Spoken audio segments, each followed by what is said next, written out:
আম্মু একটা অ্যাক্সিডেন্ট করে অনেক অসুস্থ হয়ে গেছিল। আমার আম্মুকে দেখে অনেকে বলছিল যে আম্মু কখনো আর নিজের পায়ে দাঁড়াতে পারবে না, হাঁটতে পারবে না, কিন্তু এখানে এসে আমার আম্মু অনেক ভালো হয়ে গিয়েছে। আসসালামু আলাইকুম, আমি doctor Parthapratim Chakraborty, orthopaedic, trauma, arthroplasty এবং আর্থোস্কোপিক সার্জন। আজ আমাদের পেশেন্ট মিসেস সেলিনা বেগম। সেলিনা বেগমের বয়স 37 বছর, বাড়ি যশোরের সদর উপজেলায়। সেলিনা বেগম আমাদের কাছে 3 মাস আগে এসেছিলেন তার হাঁটুর মাল্টি লিগামেন্ট ইনজুরি নিয়ে। আসসালামু আলাইকুম। ওয়ালাইকুম আসসালাম। তা কেমন আছেন মা আপনি? এখন আমি অনেক সুস্থ। সুস্থ আছেন? আপনার কি হয়েছিল বলেন তো? আমার 3টে লিগামেন্ট ছিঁড়ে গেছিল। কিভাবে ছিঁড়ে গেছিল লিগামেন্ট? ভ্যানে যাচ্ছিলাম চূড়ামনকাঠি, ভ্যান উল্টে গেছিল, উল্টে যেয়ে আমার পায়ে পরে পড়ে আমার 3টে লিগামেন্ট ছিঁড়ে গেছে। সেলিনা বেগমের যেটি হয়েছিল আমরা যদি একটু দেখার চেষ্টা করি, এটিকে বলি আমরা মাল্টি লিগামেন্ট ইনজুরি। বেশ জটিল বা কমপ্লেক্স নি ইনজুরি বলি আমরা। হাঁটুতে মূলত 4টি বড় লিগামেন্ট থাকে, 5টি লিগামেন্ট থাকে। সামনের এই বড় লিগামেন্টটি যদি আমরা বাদ দিই তাহলে এদিকে এসিএল থাকে, অ্যান্টেরিয়র ক্রুশিয়েট লিগামেন্ট, এদিকে থাকে পিসিএল, পোস্টেরিয়র ক্রুশিয়েট লিগামেন্ট, এইদিকে থাকে এলসিএল, ল্যাটারাল কোল্যাটারাল লিগামেন্ট, এবং এইদিকে থাকে এমসিএল, মিডিয়াল কোল্যাটারাল লিগামেন্ট। তো ওনার এই 4টি লিগামেন্টের ভেতরে 3টি লিগামেন্ট ছিঁড়ে গিয়েছিল। ওনার এসিএল ছিঁড়ে গিয়েছিল, এলসিএল ছিঁড়ে গিয়েছিল এবং পিসিএল ছিঁড়ে গিয়েছিল। তা আপনি তো অ্যাক্সিডেন্ট করার পরে কি হাঁটতে পারছেন? না, আমি হাঁটতে পারতাম না, আমি উঠে দাঁড়াতে পারতাম না। দাঁড়ালে আমার হাঁটুর ভিতরে ঘুরে যেত, গেলে আমি পড়ে যেতাম। গেলে উনি পড়ে যেতেন। হ্যাঁ। তো উনি যখন আমাদের কাছে আসেন উনি পায়ে কোনোভাবেই চাপ দিতে পারতেন না। আমরা ক্লিনিক্যাল এক্সামিনেশন করেই বুঝতে পারি যে ওনার মাল্টি লিগামেন্ট বা একের অধিক লিগামেন্ট ছিঁড়ে গিয়েছে। আমরা প্রথমে ধারণা করেছিলাম হয়তো 2টি লিগামেন্ট ছেঁড়া, তাই তো? জি জি।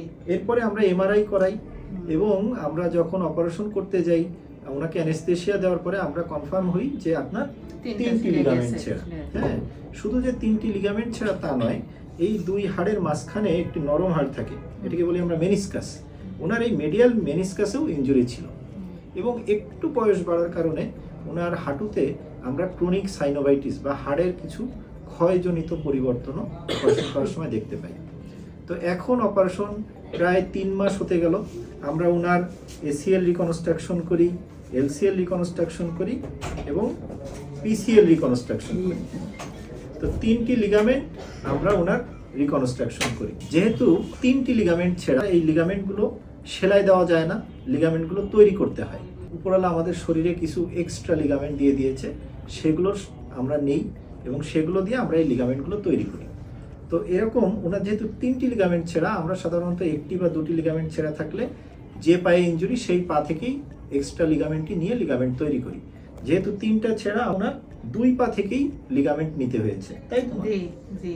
2 পা থেকে আমরা লিগামেন্ট নিয়ে আমরা এটি অপারেশন করি। তো এখন প্রায় 3 মাস হলো। আপনি কেমন আছেন মা? ভালো, এখন আমি অনেক ভালো। অনেক ভালো আছেন? এখন তো নিজে হাঁটতে পারছেন? নিজে হাঁটতে পারছি। ঠিক আছে, আপনি একটু আমাদের হেঁটে দেখান তো।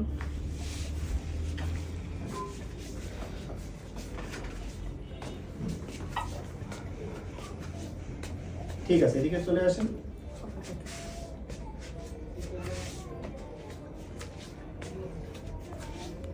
বসে না।